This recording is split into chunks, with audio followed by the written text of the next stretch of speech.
All right. We will go ahead and get started with our program. Welcome everybody that's here on Zoom, and welcome anyone who may be joining us live on Facebook or YouTube. My name is Jessica Lorai. I'm the program director at the Interfaith Center at Miami University in Oxford, Ohio. The Interfaith Center's mission is to invite people of diverse secular, spiritual, and religious worldviews to participate in one another's practices, to cultivate appreciative understanding and build relationships, as well as to unify them around common moral, social, and ethical concerns to build a more just and equitable society for all. So I'm thrilled to introduce our panel of experts on the topic tonight of cultural appropriation and commercial spirituality. And since we're such a large group, if you have questions, please type them in the chat. And then when we finish with all three of our speakers, I will take questions from the chat and we'll do a Q&A session at the end. So again, if everyone could please stay muted throughout the program unless you are one of the speakers tonight. I appreciate that to cut down on background noise. And I'm going to start with an introduction of our first speaker, Neil Dalal. Neil's an associate professor of South Asian philosophy and religious thought. And the director of religious studies at the University of Alberta. He received his PhD in Asian cultures and languages from the University of Texas at Austin, where he specialized in Sanskrit and Indian philosophy, and an MA in East-West psychology from the California Institute of Integral Studies. He's also a traditional teacher of Advaita Vedanta, having spent several years in India studying under the direct guidance of the renowned Advaita Vedantan Swami Dayananda Saraswati. And Neil's interests explore philosophy of mind, contemplative psychologies, and meditation practices found in classical South Asian yoga systems. So welcome, Neil. And I'm going to turn it over to you. Hi, everyone.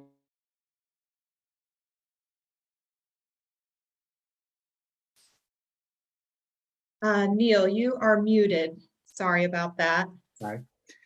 Hi, everyone. Thank you for tuning in, and thank you for joining in this really great conversation. I think the whole topic of appropriation is super important, and it's also quite contested and confusing. So I've been grappling with the issues around this specifically in the context of yoga, which I specialize in. And there's so much complexity and so many gray areas, so many different narratives and counter narratives, and there's really a lack of simple answers. So what I wanted to discuss with you today is the underlying ecology of the issue, at least a couple parts of it.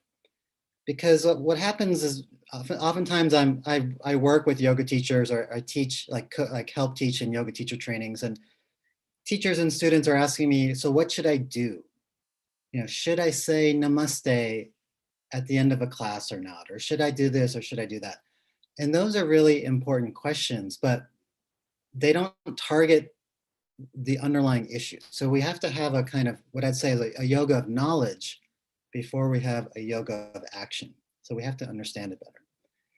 So when we think of cultural appropriation, and when I look into the popular discourse or the debates around cultural appropriation, like on social media, most people are talking about ownership first, right? So the primary denotation of appropriation is something around ownership or theft. And right off the bat, we fall into a set of problems, at least in the case of yoga, because then we're talking about ownership of intangible artifacts, right? So we can talk about appropriation and decolonizing in terms of tangible artifacts. For example, things that are stolen from a sovereign indigenous nation and put into museums, or from India under British colonial rule, which ought to be repatriated back to the peoples it was taken from. But when we're dealing with yoga, we're not talking about material artifacts. We're talking about practices and beliefs and worldviews and different spiritual methods and so forth and so on. So we don't have, for example, legal precedent in the US for, as far as I know, for making a case around intangible artifacts. So we have that problem. And that also wraps up appropriation in terms of capitalism and commercialization. And so we have another issue there of how far can we anachronistically project that back into these communities? To what degree did they hold those beliefs in the first place? The second issue that comes up immediately after theft usually has to do around distortion or misrepresentation, often coded along the terminology of authenticity, right? So this practice authentic or inauthentic, or has someone taken, appropriated a practice or belief or whatever, and then made it inauthentic in some sense. So the theft issue is definitely too narrow. I'm going to point out why towards the end of my talk, but even this idea of misrepresentation is potentially problematic as well, in that because appropriation has been loosely defined this way, it leaves a lot of blind spots. And so what I'll come back to at the end what I'm actually more concerned about are blind spots around exclusion, silencing these communities from which appropriation has taken place, and not giving them a voice at the table, let alone completely changing the table if we're talking about decolonizing a field like yoga. So why are their voices not heard? Why are they not in spaces of authority? Why are they not helping to construct, in this case, South Asian people, specifically the Hindu American diaspora in the North American yoga context? Why do they not have a space at the table to help dictate the narratives around yoga? So there's various issues like this. Another issue I'll just put out right now is that in yoga, we cannot be just worried about asana practice. So even though the majority of people practicing yoga are focused on posture, asana, posture practice, when you look at yoga teacher trainings, spaces of authority, transformational festivals, even popular magazines like Yoga Journal, there's a lot more going on. And not just breath work either, but recitation of mantras, like sacred ritual verbal formulae, or subtle body systems like the chakras, or even Hindu-based type of worship, puja. So many of these other spiritual aspects and textual aspects, the Yoga Sutras, the Bhagavad Gita, these all come into play as well. So we have to expand our domain of how we're thinking about yoga as well. So the question I want to first bring up is why it is, in my analysis of the situation, of why are the communities that are making the accusations of appropriation, so let's say, for example, Hindu diaspora communities, what is the communication breakdown between them and the people they're accusing, which are namely mostly spiritual but not religious? I'll just abbreviate that to SBNR. Spiritual but not religious communities. And why is there so much resistance and lack of dialogue going on? So the underlying reason why I think this is the case is that there's a basic conflict in their theological or metaphysical worldviews. So for Hindus in general, making these criticisms, these accusations, there's an assumption that there's something, well, first of all, that the dialogue goes back to authenticity and inauthenticity, or purity and corruption, or distortion and misrepresentation. And the assumption then that there is something essential, some essence that is being corrupted or tainted or misrepresented. And the question is, well, of what? So asana is one question. We could take other examples like mantras, maybe more focus on these verbal formulae. So the idea that they're like a mantra, some of you may be familiar, for example, with the mantra Gayatri. It's become quite popular in a lot of new age music and in yoga studios. And so that goes all the way back to the Rig Veda. So at least 12 to 1500 BCE, if not even older than that. And it's been continuously held through the generations. So when someone chants Gayatri incorrectly or in a non-sacred space or so forth and so on, or when they commodify it and sell it on CDs and albums or to sell concert tickets, many Hindus would think of that as not only sacrilegious, but a kind of appropriation that's tainting the sacrality of the mantra, right? But when we look to the spiritual but not religious theology, there's a completely almost inverted belief system. So SPNR communities, at least that are dealing with mantra recitation, it's not a monolithic group, of course, but they have more of a position of universalism. And what I mean by that is they agree that there's a kind of unchanging essence. So that there's some agreement there. But the essence they're talking about, the SPNR, is generally going to be a primordial universal that transcends culture. Right? So this is natural, it's more like naturalistic, like mathematics. We could say the South Asians invented the concept of zero, but do they own that? Right? We think of that as almost like laws of the creation. We could debate that, but we sort of generally take it that way, right? So no one owns math. So if I take a mantra like Gayatri, many of the SPNR kirtan musicians, the devotional musicians, have a view that a mantra like that is a frequency or a vibration. And it's primordial. It doesn't depend upon transmission through ritual prescribed events or initiations. It doesn't have a particular form. So even though it's in Sanskrit, they'll talk about Sanskrit as like a primordial language that's a mother tongue of all languages. But even if you go to a kirtan concert and you're chanting Gayatri, you don't have to understand the mantra, you don't have to know the Sanskrit, you don't have to know the context historically, ritually, culturally, etc. The idea is that you would tune into the frequencies or vibrations of the mantra, and it will express its meaning to you through a kind of mystical intuition. Right? So this is more the SPNR view, that you'll feel the mantra, it will express itself, and the meaning that you find is the meaning for you. So it's also, this is a bigger discussion, but it ties back into the privatization of religion, going back some time now, and that we tie it more to subjective experience.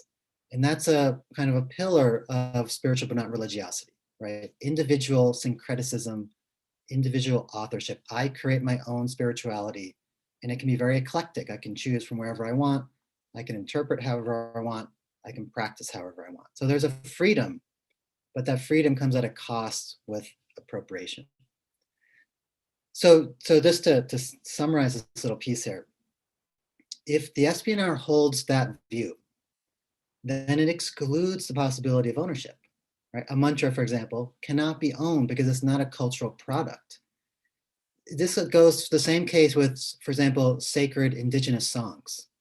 They'd say that they could make the same argument in that regard. So there's no ownership, but there's no appropriation then. But there's also no distortion, no appropriation in terms of distortion or misrepresentation or purity or impurity or authenticity, because the authenticity comes from one's own experience, right? So there's a beautiful side. I don't want to dismiss it negatively. There's a very beautiful side to this kind of spirituality. I don't want to dismiss that. But at the same time, this creates the space for ownership, where, as paradoxical as that sounds, because they're saying there's no ownership, but by saying that, it gives them the freedom to become authorities first and foremost. So certain kirtan singers become like, in the case of Gayatri, for example, some of you may know Deva Premal, a very famous New Age singer, whose kind of bread and butter is Gayatri, the mantra. So for her, she is de facto authority for her community and within its much broader yoga community, modern yoga, North American modern yoga community. So this establishes a space for her to be an authority. It also establishes space for people like her to capitalize and commercialize, in this case, a mantra, right? So not only on CDs and concerts, but also merchandise. So if you go to a Deva Premal concert, for example, you'll find Gayatri stickers and Gayatri temporary tattoos and Gayatri like amulets and bracelets and prayer flags. And I'm not sure with her, but in other contexts, you can find Gayatri t-shirts, right? So there's a whole market that then takes place. That comes at a cost of deflecting South Asian ownership, right? So that is coming in here.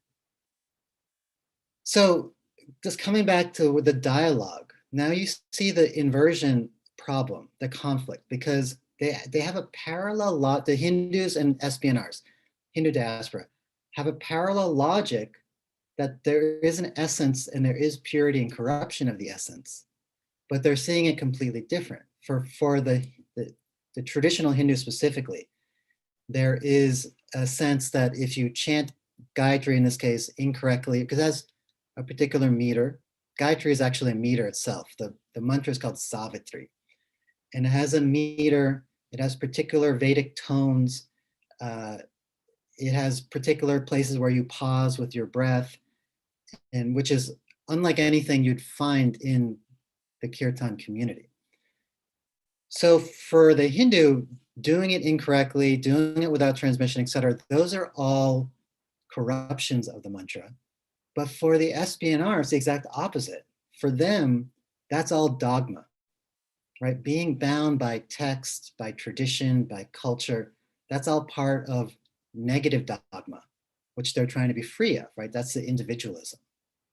So for them, to claim you have to do it in a particular way is actually a corruption of the mantra. So you see this polar opposite, which is why I think a lot of the dialogue is falling apart.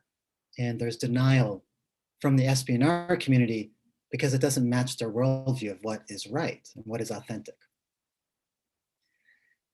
Now moving on then to an academic perspective, we find something completely different, which contradicts both of those positions. And if you look at modern yoga scholarship, the majority consensus has or implies what I would call a kind of an argument of non-essentialism. So the Hindu and the SPNR person, they both have a kind of essentialism of what a mantra is or a spiritual experience or something like that. But the scholar is generally going to argue, well, there's no such thing as those essences. When it comes to the SPNR, we can't historically say there's no essence like that because it's a purely theological belief that a mantra exists as part of the creation, that you can tap into it through mystical kinds of intuition. We don't have any way of really interrogating that, at least in religious studies. In philosophy of religion, perhaps, but in religious studies, we don't interrogate those so much. But on the Hindu side, it's historically located, right? The claim that different things like yoga or mantras, etc., are in the tradition, have remained unchanged. They have that continuity. And so from a historical perspective, a lot of scholars will deconstruct those claims. But in the end, where this goes is that the academic position also heads towards a kind of universalism, which is more allied with the SPNR position, right? So they take non-essentialism to say you can't make ownership, right? Because there's no continuous cultural product, but you also cannot make clear boundaries around a cultural group who owns a product. Like if someone claims, well, Gayatri belongs to Hindus, the scholar might question, well, who's Hindu and who's not a Hindu? How do we draw those lines? When is the term Hinduism constructed? How is it constructed? How old is it? Does it have that continuity itself?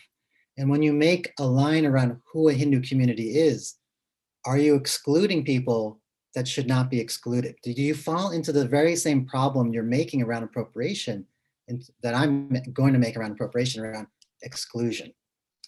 Right, so now we find these catch-22s of, well, where do we go?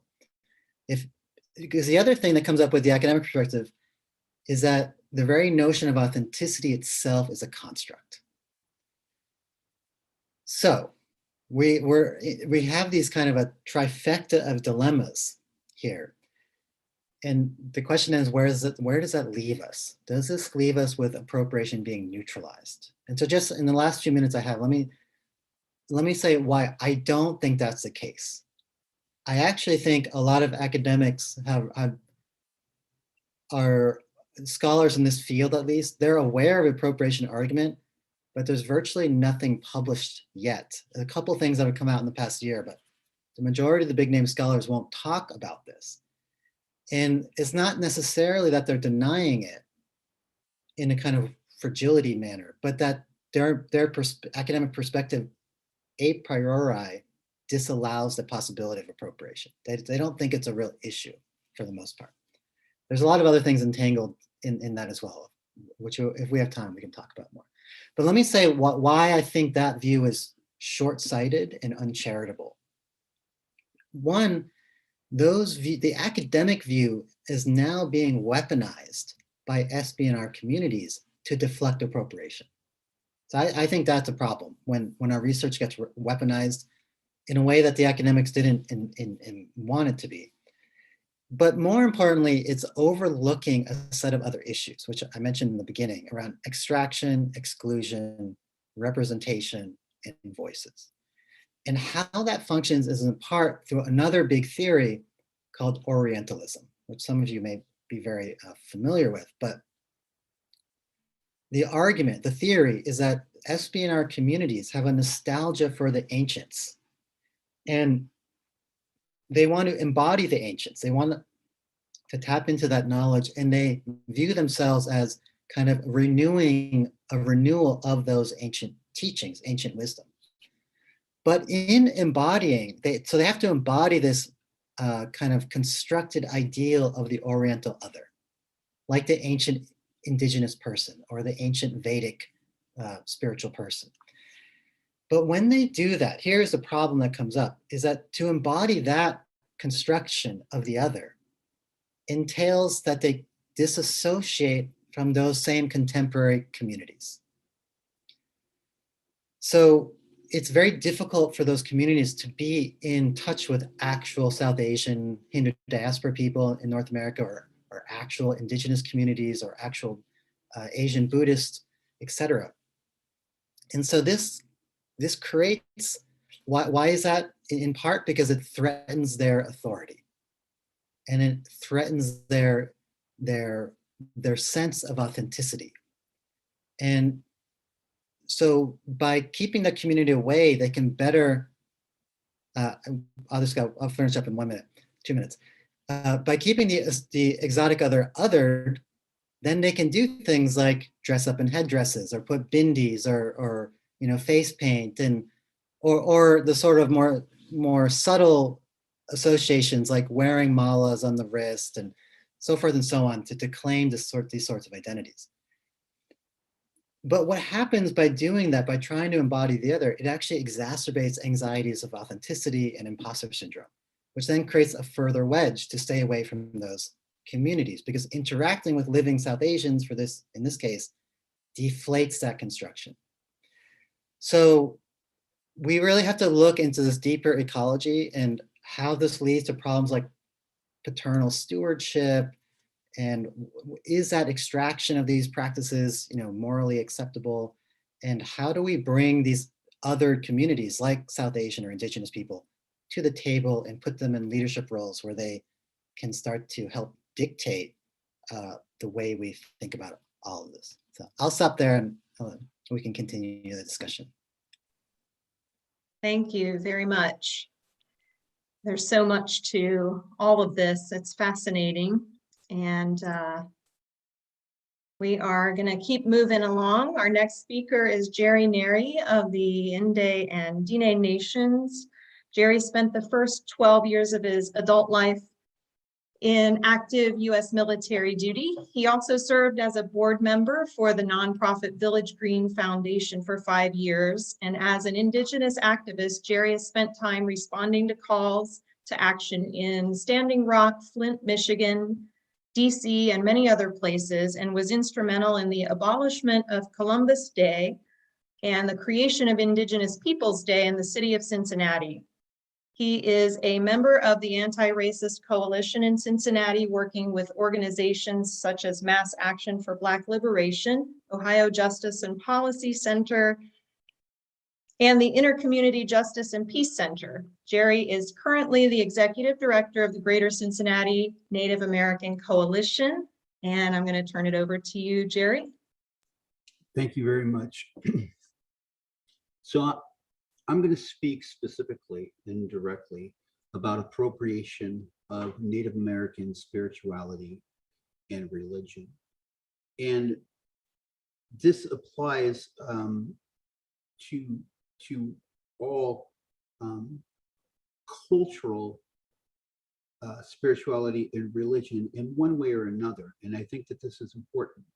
And I think where the disconnect comes is that there is a Western European Eurocentric idea of what religion is, and that it has to do with a church, it has to do with a faith, and you can become a member of this faith, you can join this church, and you can worship in a specific way.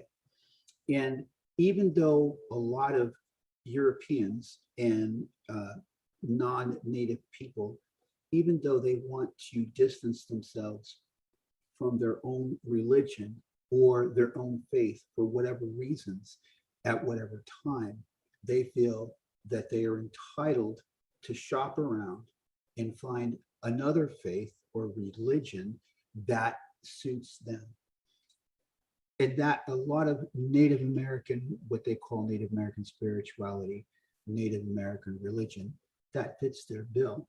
But the truth of the matter is that this Indianness, this Indian spirituality, this Indian religion, and Native Americans have nothing to do with each other.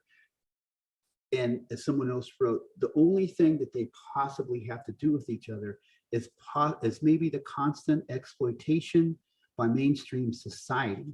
The main difference, however, is that the Indian is a figment of white imagination and is completely manipulated by it, while the Native American belongs to a sovereign nation that has been severely neglected and disrespected by white actions and policies. In this, what it's saying is that the religion and the spirituality that non-native European, Eurocentric America wants to believe exists is a myth. There's nothing to talk about as far as appropriating a native spirituality in that way, because what is out there is something that was created by non-native people. They have taken bits and pieces of native ceremonies that they have seen, and they have adapted it, and they have commodified it, and they've wrapped it in plastic packaging, and they started selling it with no idea what was behind the ceremony or what was behind the medicine. See, when I was 14 years old, up until I was 14 years old, it was against the law for us to practice our own religion. In 1978, the American Indian Freedom of Religion Act gave us the right to practice our ceremonies. Up until that time, we couldn't do it. Appropriation is considered intellectual property, artifacts, dance, clothing and fashion, language, music, food, and religious symbols. These are things that are appropriated. Artifacts, obviously, are something that people use constantly. But dance, our dance was considered a part of what the government called religion. So our ceremonies that included dance until 1978, we weren't allowed to practice it. Clothing and fashion, the type of clothing that we wore would be considered to be inciting violence or instigating some sort of uprising by what we wore. The language, the music, the government endorsed Christianity and Catholicism to participate in cultural genocide. We were put into boarding schools, and our language, our songs, our beliefs, our culture was taken from us, sometimes violently. And this year they're finding thousands of children in mass graves at some of these boarding schools. And they were the ultimate victims of this. And so when somebody says that they believe that they are entitled to the right in this country to practice whatever religion or spirituality that they choose to, when we in fact didn't even have that right until 1978, you can see how it could possibly affect us, how it could possibly be one more thing that we see as a part of that colonialism, because we've been undergoing this 500 years of state-sponsored genocide since 1492. And in that, every step of the way, including dehumanizing us, othering us, taking our images and creating this myth of this imaginary Indian, and taking those ceremonies and selling them on eBay and Etsy, and those objects that we might use. This is all a part of that othering, that dehumanizing. It's so much easier to disregard that we are still here. It's so much easier to disregard that we are still here if you make it a part of, these were a noble people and this is their ceremony. And at one time I had an elder, and this elder was a grandma on this particular nation, and she shared with me all of these secrets, and now I am writing a book so I can share with you. And in that, it makes it us an ancient people that are no longer here, but we are here, we are still here.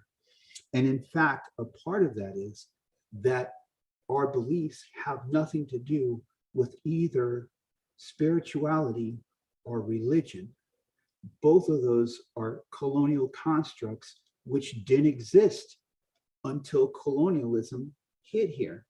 So we cannot talk about our beliefs in a way that people talk about religion or spirituality, because our songs and what we do culturally, that's a part of how we live, how we walk in balance with in a certain way, how we find that balance.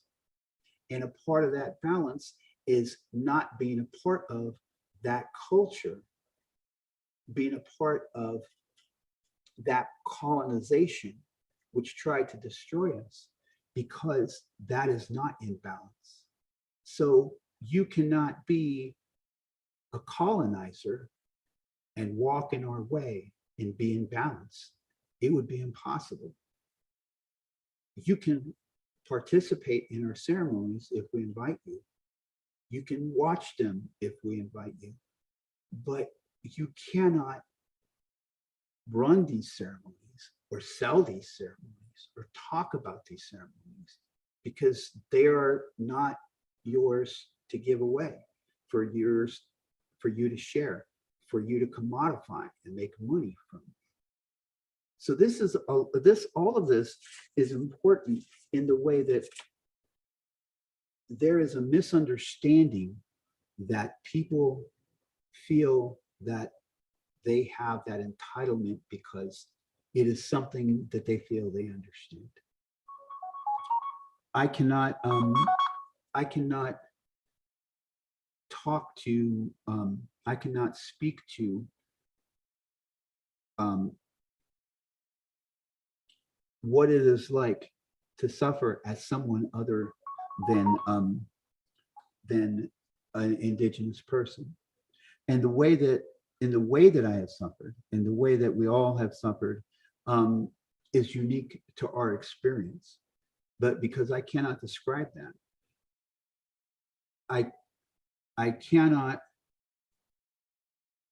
describe the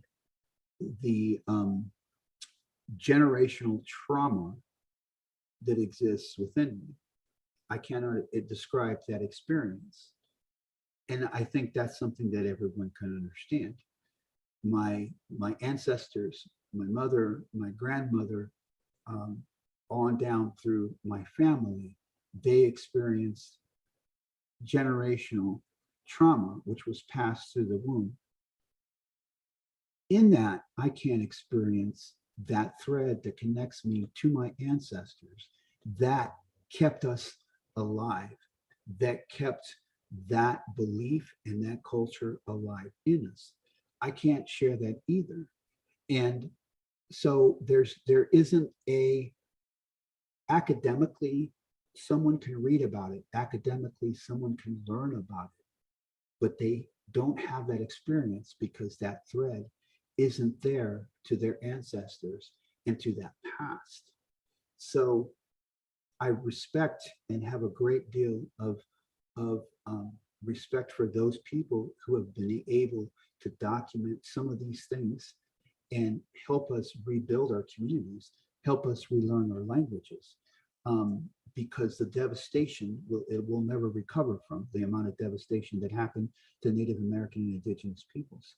And in that devastation, yes, it was going to take some scholars and some anthropologists and some archaeologists who had documented this information to help rebuild that. But the ceremonies and the people who participate in the ceremonies and where the ceremonies are done, those belong to us. The images and the ghosts and the spirits of those people who are related to us, those aren't for everyone to use. That's not how we ever operate. Those always belong to us. So I think I've covered pretty much most of the essence of appropriation, especially when it has to do with Native American religion and spirituality. One of the last things I want to leave you with is that there is no Pan-American religion. There is no one Native American religion or spirituality. With almost 500 federally recognized tribes, everybody has different beliefs. Everyone has different cultures, and including Judaism and Abrahamic beliefs, the majority of Native Americans today follow one of the major churches like the rest of the people in this country. So you have to, there are far less traditional people than there are people who are a part of mainstream religion. So that's all I have to talk about right now. And yeah, I'm not sure how we're doing questions, but I'm open to anything. Great. Thank you, Jerry. We're going to do questions from the chat at the end of the presentations. And our next presenter is Evgenia Fotiot, and Evgenia is a cultural anthropologist researching indigenous knowledge systems, which often encompass both medical and religious knowledge. Specifically, she looks at how these systems get appropriated and reimagined as they become globalized. Evgenia has a PhD in cultural anthropology and Latin American studies from the University of Wisconsin-Madison, where she completed research on Amazonian shamanism in Peru and its transformation through globalization and the formation of transnational tourist networks. Dr. Fotiot is an expert in medical anthropology, anthropology of religion, shamanism, Amazonian cultures, and gender, and has taught courses on these subjects. She urges scholars of all disciplines to re-examine assumptions about indigenous knowledge systems and engage meaningfully with non-Western epistemologies. Welcome, Evgenia. Good evening. I want to thank the two previous speakers for bringing up some very good points that I actually wanted to make, so I will try to keep it short. I'm really, I'm coming from, as Jessica said, I'm a cultural anthropologist, and my research is on Western uses of ayahuasca in the context of tourism. And for those who may not know, ayahuasca is a plant mixture that has what is called hallucinogenic or psychedelic properties and has been used traditionally by some Amazonian cultures in a ritual setting. So it's part of a diverse spiritual traditions of Amazonia. It has become very popular in the last few decades. There is a surge in interest in so-called ayahuasca shamanism. And that presents a lot of opportunities and challenges, right? So there is no, as previous speakers emphasized, there is no black and white approach here. So based on my research, I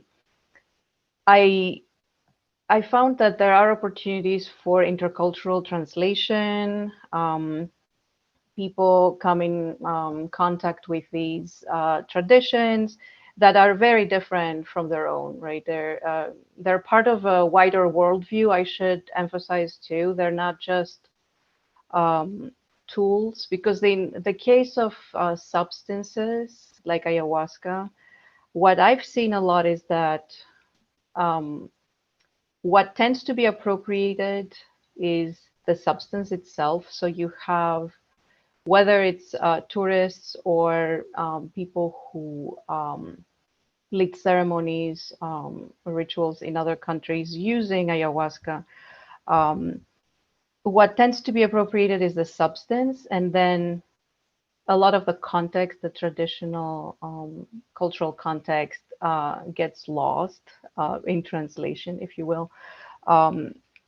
And a lot of, there is also a lot of medical research or research in psychology, again, utilizing this tool in a completely different way for completely different purposes than it was originally used. So there is, again, a huge surge of interest in these things. But again, I see that there is some disconnect between what, just like with yoga, as Neil mentioned, if you think about it, ayahuasca is part of, this larger tradition, this larger worldview that doesn't necessarily get translated, right? And the opportunity here is that if we allow it, these different worldviews can challenge our own worldviews, our understanding and of the world and categories we take for granted, including our own position in the world as humans in relation to other beings in the world. As that's just one example. This doesn't happen in reality. And part of the problem is that the framework within which these things are appropriated or utilized is or exchanged, right, is based on colonial legacies and structures, right, which have created extreme inequalities between the people, Euro-Americans, who engage with these traditions and the indigenous cultures that were colonized. And really, it's colonialism that gave us access to these traditions to begin with. And again, we forget that it is our privilege, right, and the inequality that the global inequalities that give us access to these things. And until recently, and the same thing as Jerry mentioned, the same thing happened in Amazonia that happened in the US, right? These traditions were persecuted. And even today, you have evangelical Christians that will persecute shamans or ayahuasca healers, however you want to call them. But suddenly they are these romantic, these very attractive things for us, right? And this has created an opportunity for indigenous peoples as well, right, to revalorize their traditions and gain more confidence. And by revitalizing these traditions to kind of heal historical trauma and things like that.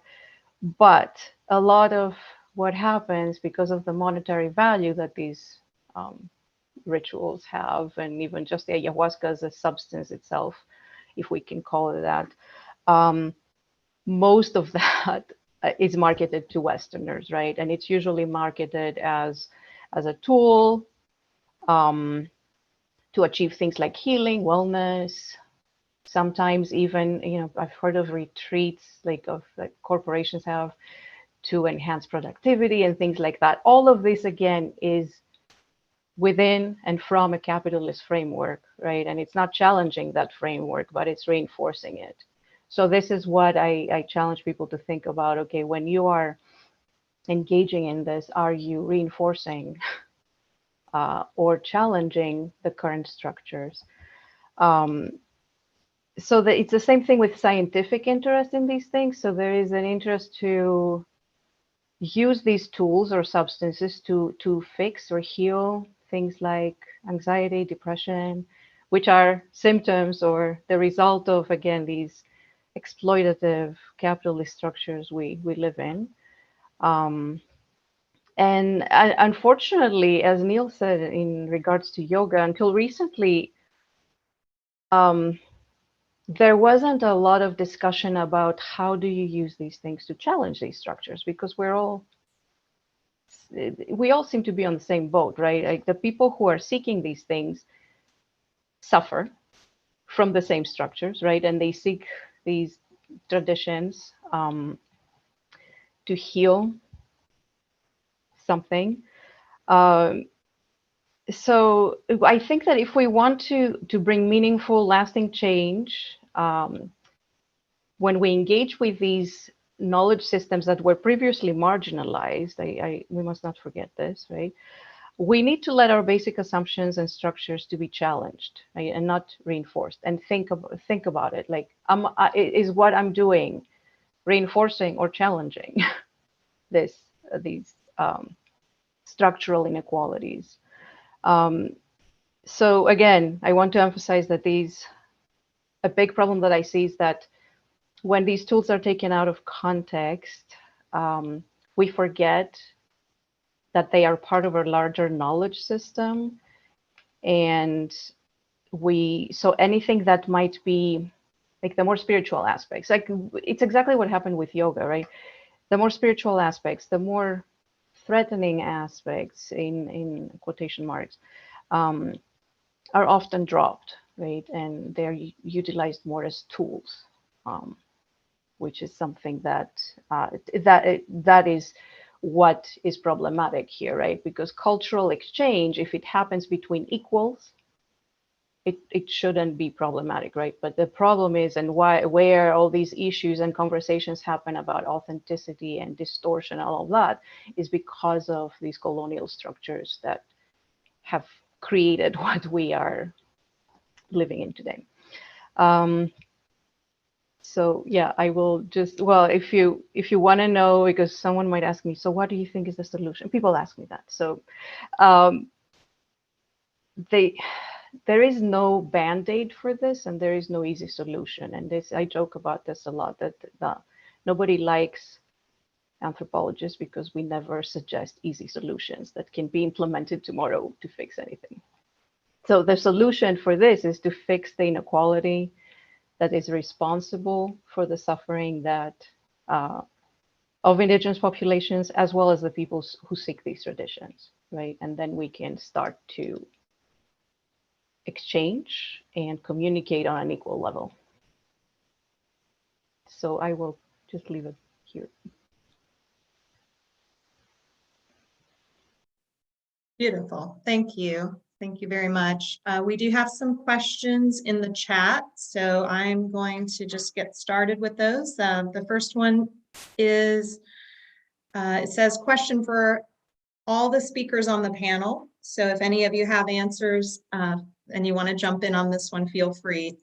The question is, do you believe that some of the issues addressed in this discourse are further confusing by the fact that major Western religion, Christianity, which was originally an exclusively Judaic originating religion in the Middle East, rapidly became westernized over the past 2 millennia, has been stripped of its original cultural expressions and traditions?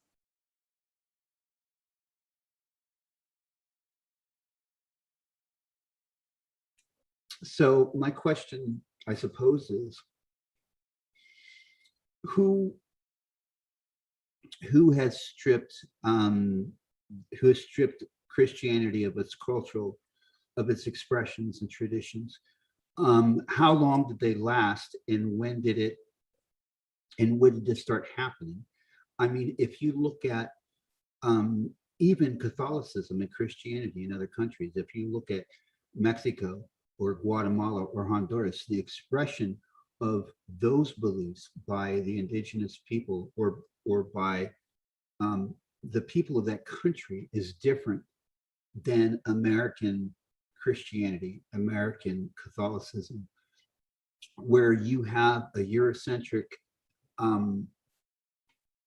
culture of nationalism that is mixed in with religion.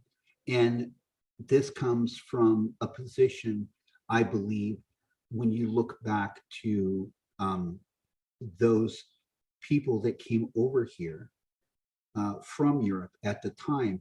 Yes, they were being persecuted for their religious beliefs by those in power in Europe. And those people, the people that came over here that took charge of those colonies, those people were related to those people who were in charge in Europe. And so that started a whole cascading effect, again, of persecuting people here. So I think you have to look at the culture and not the religion, because there are cultures that they seem to have there is a tradition within those cultures of exploiting and using other people's resources and traditions for their own benefit. That's it.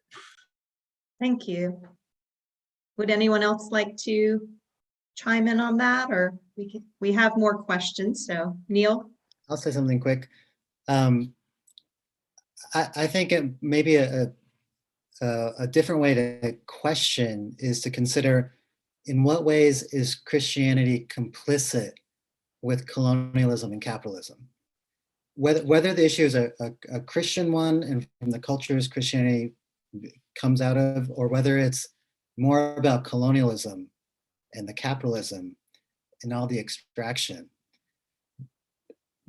But another kind of side point here is there's people in the world of anti-racism education who talk about, to become part of dominant culture, in this case, white culture, includes a stripping away of cultural roots.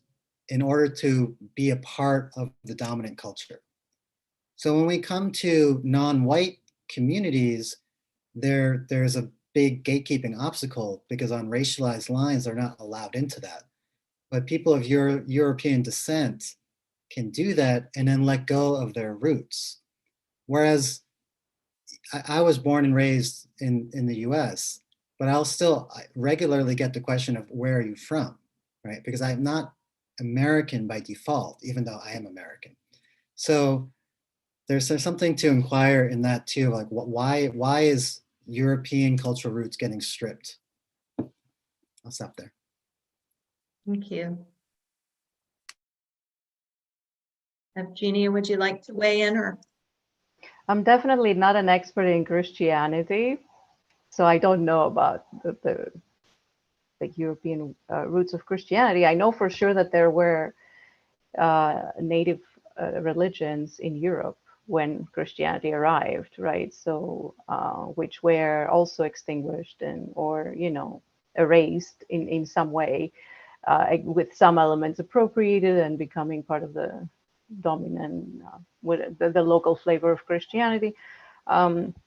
So again, this is such a vast, but definitely, I mean, I agree with what was said that Christianity was the religion of the colonial, the countries that colonized the rest of the world. So some people make the argument that there is something inherent in Christianity that makes that domination more easy. Others will disagree. And again, this is not my area of expertise. Okay, let's look at some other questions here. I have a question that says, what about those of us, sorry, it's really hard to read my screen here because it's so tiny where the chat is. What about those of us who are a byproduct of colonialism in the Americas? I'm Chicano with a couple of very native grandparents and a couple of very white Western European grandparents. I grew up Catholic, but now I long for discovering more about my native ancestors' beliefs. This causes me to become quite syncretic in my own beliefs. Should I feel conflicted by this since generations ago, a certain group of people decided to mix with another group of people? If I can address that really quick. First, when the word Chicana, that comes from Mexica, that is an indigenous word. That is an indigenous, that person is indigenous. They're indigenous and they are mixed with white, and I understand that. But that doesn't make them any less indigenous. A lot of indigenous people, and not all of them, I'm not saying all of them because this isn't true, but that mixture isn't because two people of different cultures decided to mix. A lot of times that is because the dominant culture forced themselves upon those indigenous people. And there are people now like Chicanos and Chicanas who are byproducts of that forced assimilation. Part of that genocide was trying to take the indigenous out of people, trying to breed it out of them. And so a lot of times forcing themselves into the gene pool was a part of the way that they would do that. I'm not saying that's the case. It's not always the case, but it's predominantly the case. I encourage that person to continue looking into the history of the Mexica people and looking into the languages that they have. There is such a rich traditional heritage there. The largest population of Native Americans in North America is Mexico, with 26 million versus the 6 million that are here in the United States.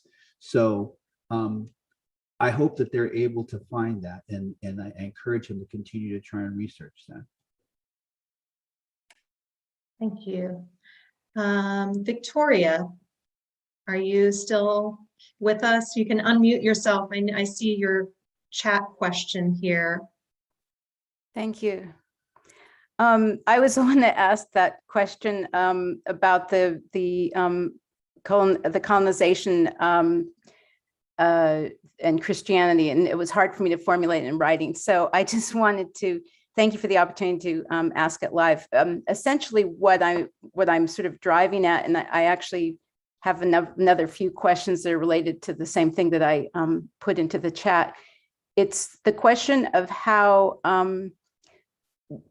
does one draw the line between the different metamorphoses of a religion as it is in fact appropriated. I mean, like for example, what you mentioned, Jerry, in your answer about the way that Christianity has become in Latin America, the Latin American countries, that it was originally the religion brought by an oppressive colonial, a regime that was trying to actually take over the entire, take over everything, the land, the culture, the people, etc. But now it has its own unique voice that, and I think like the liberation theology, which came from South America, is a very powerful example of this, that and it still bears very little relationship to what is practiced, for example, in the United States. But the question is, insofar as a religion doesn't have, or a spiritual tradition, whatever you want to call it, doesn't have a continual practice over the centuries. In other words, like what we would say in literature, an oral tradition, which is maintained. How do we then delineate these questions of appropriation, or in other words, like the Coptic Christians, who are the oldest sort of surviving Christians from the Middle East, actually practice their religion in a manner that is very coherent with the origins of Christianity. And then also there are Christians who were Jewish in the Middle East. I'm not talking about the ones, for example, in the United States, who have become converted to Christianity, but they are seeing it through the lens of Judaism, which is their background. And there's been a continuous practice since the first century of the Common Era. So in other words, what we call Christianity, and it's, it has a global manifestation now, and it's sort of become a trope in itself, bears very little relationship, if any, to the what's originally in the scriptures. And I think, so what I wanted to ask all of you, especially because you come from different specialties, is to what extent does one need to return to the actual scriptures, or any kind of, if an oral tradition is lacking, I mean, a continuous oral tradition, can we somehow get to the essence more easily through the actual scriptures of the religion, whether it's Hinduism or Buddhism or Christianity or Judaism, et cetera, Islam, because I think the whole issue of appropriation becomes very muddy when everything is sort of morphing as cultures combine. Also, like the person who just asked the question, with the person who had different backgrounds, European and also Native American, it becomes confusing. So sorry, I'm so wordy. It's hard for me to get this into words, but I really would love to hear you comment on it. Thank you.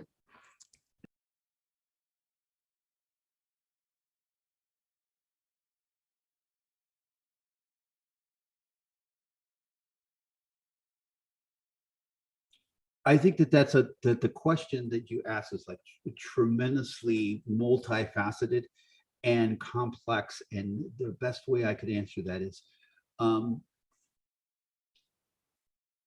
where at all of us at some point, you can only go back so far to the point where they became where that tradition became a part of your family. So what I'm saying is in Latin America or in the United States with indigenous people, as far as that's concerned, they may only go back 1 or 2 or 3 generations as far as Christianity. So their need to go back and practice Christianity in a way that that was practiced in the 1st century or in the 3rd century or in the 18th century or Judaism or any of the Abrahamic faiths. Everything, regardless of what belief it is or what structure, is based on faith. And I always go to, there is a faith that your ancestors used to get them through their struggles and through their odysseys and through their hard times and their good times and those births and those deaths. And whatever that faith was based on, that is the faith that they translate into what you believe, regardless of your religion. You're not practicing a religion that is academic. It is very personal, and that the reason it is personal comes from your family, from how you were raised to believe in these things, comes from those stories, comes from the spirit of those words that were given to you. And in that, it becomes that personal relationship that makes whatever religion it is, it makes our own individual experience. That's the best answer I have for you right now, because you just gave, it'd take us 2 hours to address the question in the way you put it.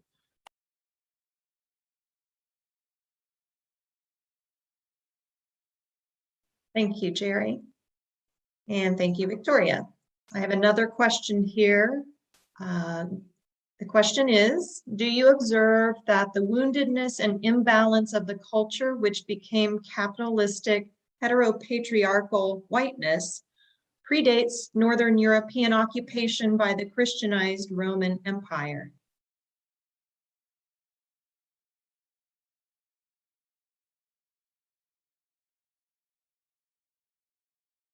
Are you asking if that predates colonial first contact and colonization? I believe that is the question, yes. Yeah, if Sarah is still with us, feel free to unmute yourself, Sarah, if you want to clarify the question a little bit. Sure. I am of the culture that became whiteness, and I wonder how far back in my own history I have to go to find balance. Gotcha.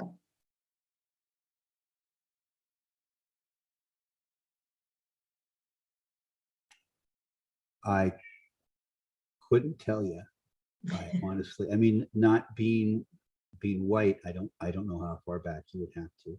I know for us, prior to first contact, we were primarily a matrilineal society, so it was brought over here. That those colonial beliefs and gender roles and at some point, go ahead. At some point, it was brought to my community too. Right. I don't know. I don't know what the answer is to that.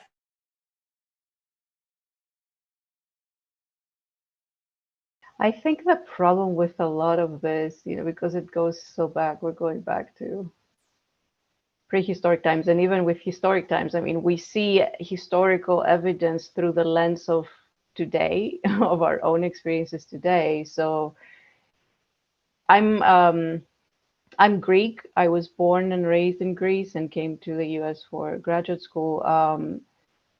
So I guess I am one of the few people who I guess I can sort of trace my ethnic ancestry more clearly. But what I wanted to say is that, yeah, when I look back to like ancient Greece, right? What existed there before Christianity, and how those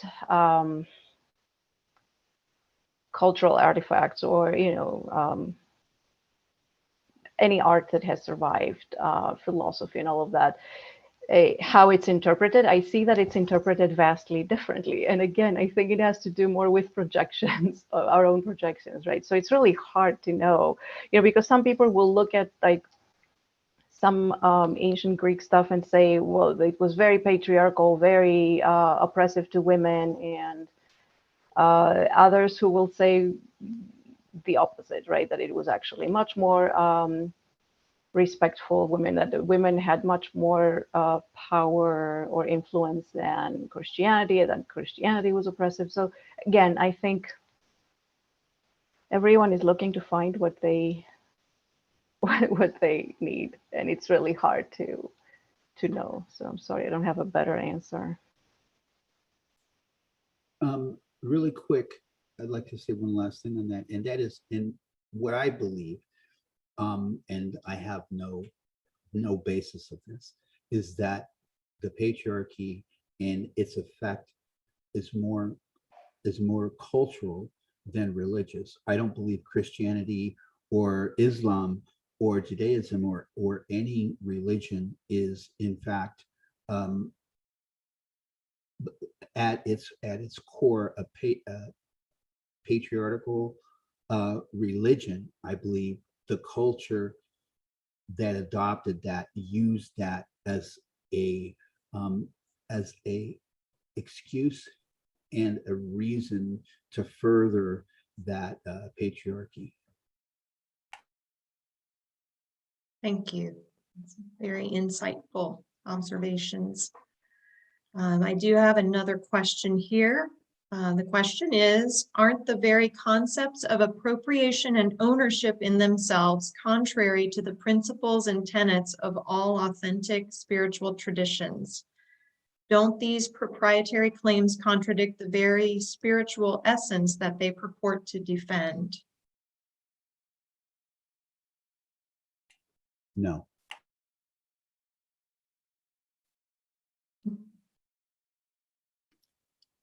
Yeah, I would disagree. I think that's part of the more of a spiritual but not religious kind of ideology. Or another way to put it is to think about there might be knowledge, but then there's application or method.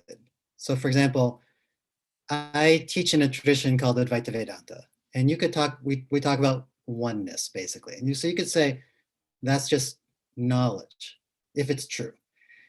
But the method of teaching is, I don't want to say proprietary, but it's in a traditional lineage that's handed down from teacher to student. So there's nuances to this that changes the discussion a bit. And then if you do look in the context of Indian history or South Asian philosophical history, it was proprietary in a sense of, we have our method and it works, and arguing against other people's methods that in argument, claiming that they don't work. So I don't think there's necessarily a conflict in that sense. Right, and I think it can be dangerous in our culture in the way that if you learn something, if you hear somebody speaking something, if you hear a song and you use that song and that song is in a different language, it's in our language, or you hear a prayer in our language and you invoke our gods, our deities are not the same as yours. And when you ask them to come to you and you invoke these deities, when they come to you, how are you going to talk to them? How are you going to respond to them? Because you don't speak the language and you don't have the connection. And so because you learned a song on YouTube and you decided that you were going to use that song, and now you're doing these ceremonies and you're calling in these ancestors and you can't speak to them, how do you send them away? How do you keep them from doing harm to your family? How do you keep them from doing harm to those around you? Because you called them. Do you even know which ones you called in? And that's the thing about entitlement and appropriation, is it's not like you're finding different ways to communicate to the same gods, to the same God. Our gods are from this continent and have been here since before millennia, for millennia, since before the beginning of time. And those gods are a part of the land that is a part of us. And so when we invoke those spirits, those helpers, those deities to help us, we're not invoking Abrahamic gods. We're not invoking European gods. We're invoking those gods and those spirits that are a part of this continent, that is a part of us, that we have a connection to. And so it can be quite dangerous. And that's it. I mean, and that's it in a nutshell. So it's important for us to say, it's important for you not to do these things in this way, because it will bring bad things on you. Thank you, Neil. I agree with, and actually my short answer to this is yes and no. Yeah, so yes, the concept of intellectual property is a Western concept, but at the same time, it doesn't mean that there is no sense of ownership and that everything is up for grabs, right? For example, in shamanic traditions, there is, one doesn't just wake up one day and announce that I am a shaman, right? That like often happens here, right? It's a shaman is a part of a lineage, right? And yeah, there is that connection that Jerry mentioned to the land and to particular spirits, and they learn with an elder shaman, and they are part of that lineage, which is really important and is always emphasized when you learn with someone, right? So when you hear people, I don't know, there was an organization, I will give you one example from the globalized ayahuasca circles that was really problematic, and this is where I think you can see how these things play out. There was a Spanish organization that I think they called them, well, I'm not going to say what they were called, but they had a so-called ayahuasca school, and they trained people to be shamans all over Europe. And to gain legitimacy, right, they claimed that they had the permission of the Cofan people in Colombia to do this, that they had learned with them, they had their blessing. So they claimed that lineage, right, which shows already that lineage is important. Maybe it's not, you don't call it intellectual property, but that those roots, that you can trace something back. So they claimed that. The Cofan found out eventually, right, because this is on the internet. And they were not amused, right? They actually declared, right, internationally that this is not true, right? We met this person, right, who's the leader of this so-called school, but we never gave permission for this, right? So they claimed ownership of this, right? And they made a point that this is not done according to our wishes, right? This was appropriated, and the way this is disseminated is inappropriate, right? And claiming that lineage when this was not actually in mutual agreement, it is not okay, right? So you have incidents like this that kind of complicate things, and that's why my answer is yes and no. Okay. And Neil? one quick thing on this too, that total agreement on these comments. I think what part of culture, thinking about cultural appropriation and decolonization, is to reflect on where this can enter a dark side. And so when we say there's no ownership of spiritual knowledge, to what degree is that really facilitating a kind of white entitlement or white ownership? And then to allow a kind of neo-colonial extraction, and then to commercialize that and sell it. So I'll just give one example, a similar example that we saw already, is that I'm coming to you from Alberta, which is Edmonton, which is Cree land. And I had a student some years ago who I saw one day, and she wanted to talk to me. She was upset. And she told me that she had really wanted some Cree songs to, not to commodify them necessarily, but more to like do a recording and share them with her friends and family.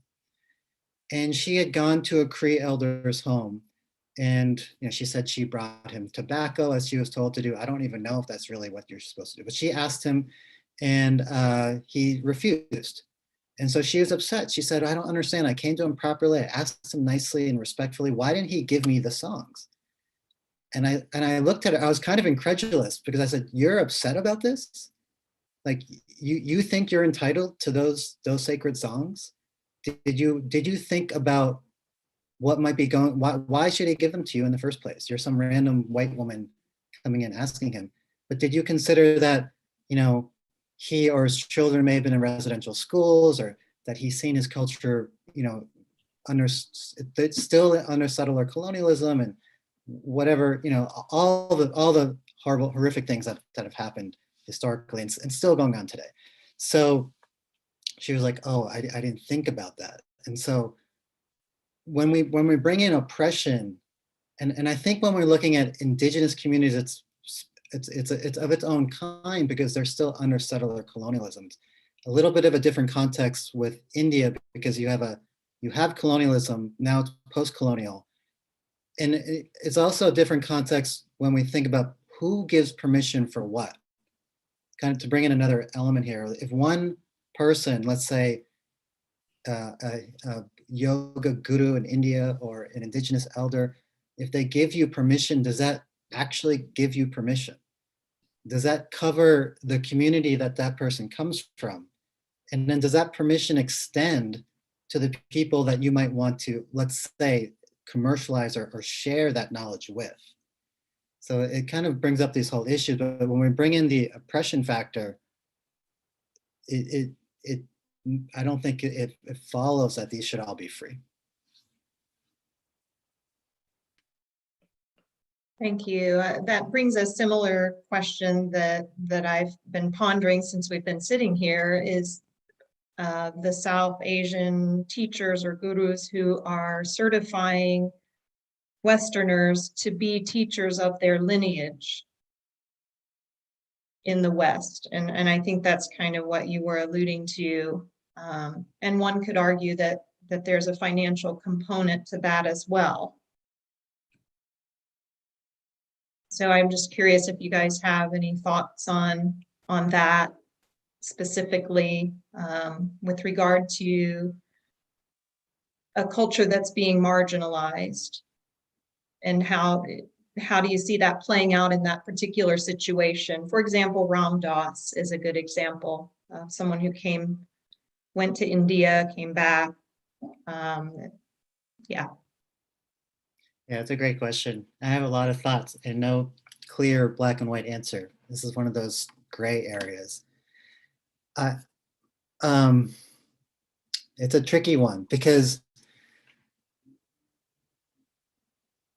we can make a kind of distinction potentially when we look at yoga gurus from India, where we can, this is a little bit contentious, but we can make the claim whether they are more like neo-Hindu gurus or whether they're traditionalist gurus. Mm-hmm. And because of the history of colonization in India, there's a whole argument that a lot of modern Hindu identity and neo-Hindu practice, especially in the world of yoga, is deeply affected by the colonial state they were in. And so adopting Eurocentric worldviews and ideologies, and oftentimes even New Age, like early American metaphysical practices and Western occultism, and then taking that into India and like mixing that into Hindu practice.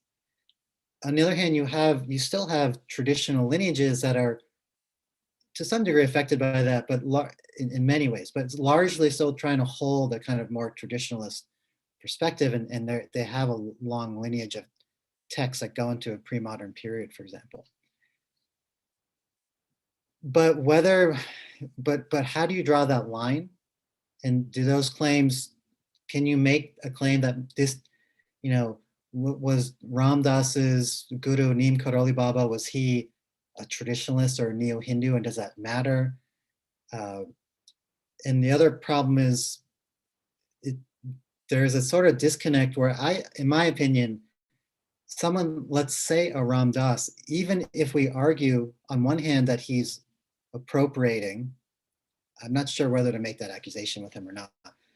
But on the other hand, we can maybe make that claim and still say that he's giving very efficacious spiritual knowledge, right? So there's this conflict where people can still be growing spiritually, but still complicit with appropriation. And it's a real struggle. I don't know where to draw those lines, but one thing I would say is that we cannot discount the colonial reasons, not only in the formation of modern yoga, but also in the reasons for why those teachers wanted to strip it of traditional ideologies in order to sell it back to Westerners. Right. So what happens today is a lot of yoga people have like their pilgrimage. Let's go to India, go to an ashram like in Rishikesh or somewhere like that, and that gives them authority to come back and teach. Like we went to India and we taught from an Indian guru, but a lot of those gurus are conforming their teachings to fit the people who are coming because they get more status by selling yoga to Westerners, right? So it's a feedback loop that continues to change what yoga is and continues to establish non-Indian yoga teachers with authority.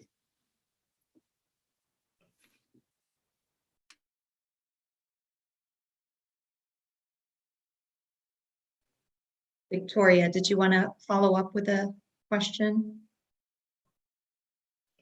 Thank you. Well, I hope that this conversation could be continued in future panel discussions. It's really such a huge topic. Yeah, that's exactly. I think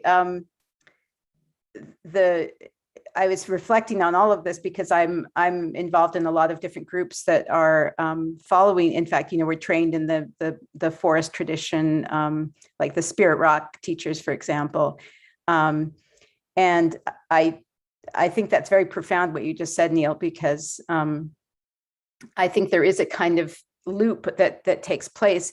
And one thing that I'm not a scholar of world religions, but from all the world religions that I've studied to some degree, one commonality is that nobody owns anything. And another commonality, which is kind of a corollary to that, is that the truth or the essence or the actual, the core of the belief, whatever you want to call it, insofar as nobody owns it, nobody can also sell it or buy it.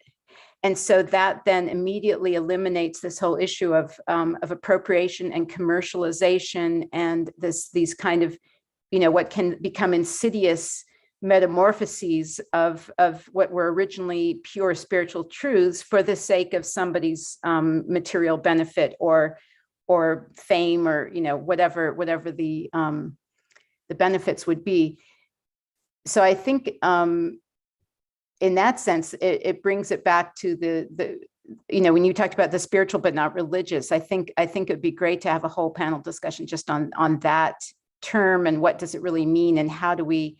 I completely agree with you in terms of the practice that it's completely inappropriate, and all of you have addressed that. You can't purport to be a teacher or a guru or a shaman in any tradition if you have not been not only thoroughly trained in it, but also you have been validated by your peers.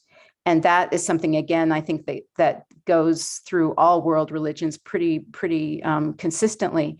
So in a certain way, there are natural checks and balances in place within the religions themselves in terms of the purity of the belief system and the purity of the practice, which then is passed on from teacher to pupil. So I think in a way, I mean, just to sort of wrap that idea up, it seems to me, listening to this conversation, the most deadly thing is the sort of commercialization. And if we look at appropriation, those things in that context, because otherwise a mixture of spiritualities, I think, is no more unusual than a mixed marriage between different cultures or different races. It's something that, you know, our world is, that's where oneness, I think, is a reality. And then we're seeing more and more of that as history progresses. So it's more about, so if there's a mixture that is organic and is heartfelt and is sincere, that I see that as being valid. That's not appropriation. But if someone is trying to profit by something, that is in defiance of all the, you know, the tenets of all religions, I think. Thank you. I'd like to respond to that and other questions really quick, and I think I can put it in this way. One thing and this is, I think there's a lot of points that are being made by the conversation in that, and that is the understanding of what currency is. And for people to say, when people say, okay, it's not, if I give you something material or I give you concrete currency and I transfer that to you, that's appropriation. But if everything's being done in a good way, then that's not appropriation. And that's, unfortunately, it's not true. And the reason why is because when somebody is telling you, when somebody is saying, this is what my belief is about, and you are not entitled to that, there's a period after that. There's not a discussion. There's not a philosophy. There's not an academic PhD book that you can bring in that says, well, but in my view, this is what is important. But Plato said this, Socrates said this, Jesus said this. That is a part of that entitlement. We are telling you what is okay with us and what is not okay with us, and why it is important to not appropriate the things that we do. And it's not a conversation. It's not a conversation to be had in the way that it's a debate. It's not a conversation to be had that it is an opinion. It just is. No more than I would argue with someone of the Islamic faith about the Quran and about why I feel that I'm entitled to my opinion about what they should believe in. As a non-Muslim, I'm not entitled to that. I would never disrespect a Muslim person in that way. I would never intentionally disrespect someone of the Jewish faith by dictating to them what I feel I'm entitled to from their religion. And in that way, a lot of us, we're just asking for that same respect. We're saying there are things about our medicine and about our spirituality that are not understood, that you're not going to read in a book, that are generational, that are a part of that lineage. And that is something that we can't teach, something that is beyond academics. So that's the only comment I have on that. Can I just make a couple quick comments on this? This recent discussion.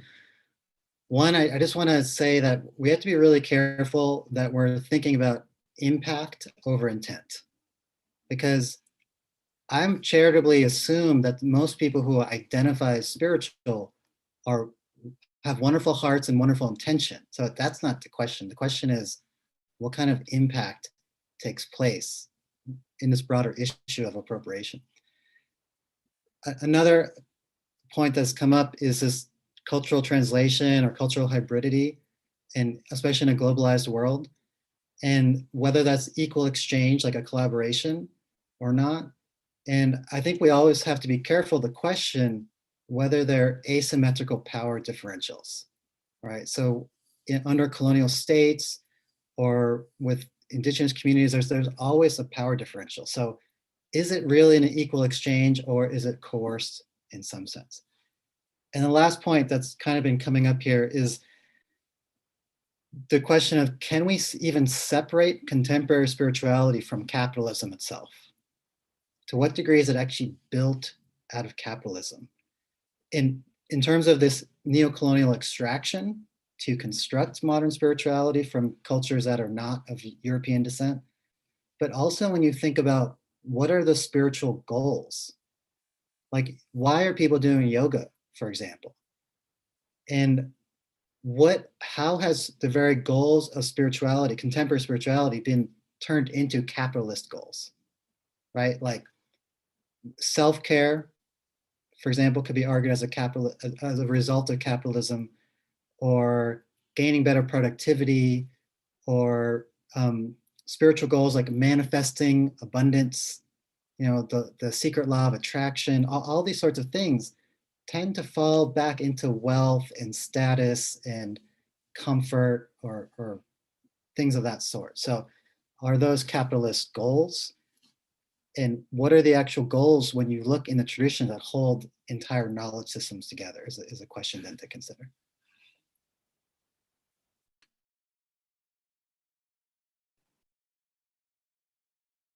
Well, thank you, Neil.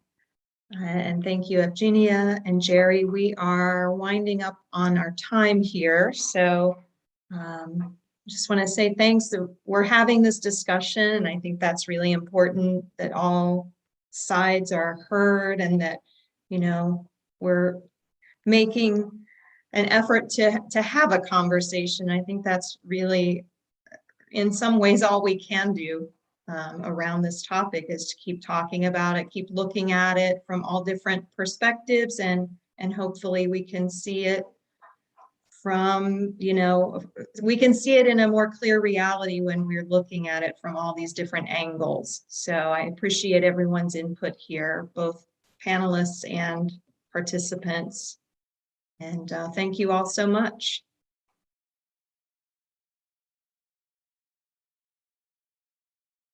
Does anyone have any closing comments, any of our speakers?